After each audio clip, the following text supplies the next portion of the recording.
Want to uninstall WordPress in Hostinger? In this video, I'll show you exactly how to do it quickly and easily. Don't forget to like this video, subscribe to my channel, and share it with others. First, open your browser and head over to hostinger.com. Once logged in, go to the Websites section from the menu panel.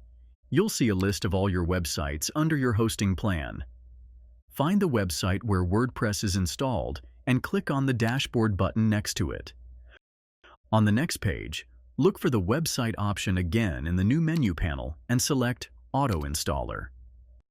Here, you'll find a section called Installed Applications.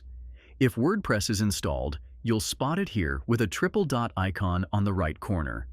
Click on that icon and select Delete. A confirmation pop-up will appear where you'll have options to delete the application, installation files, and database. Check all three boxes if you want to completely remove WordPress, then click Delete to confirm. And that's how you uninstall WordPress from Hostinger. However, if you want to get a discount on Hostinger, use my affiliate link in the description for an exclusive discount on Hostinger. If this video helped, make sure to like, subscribe, and share.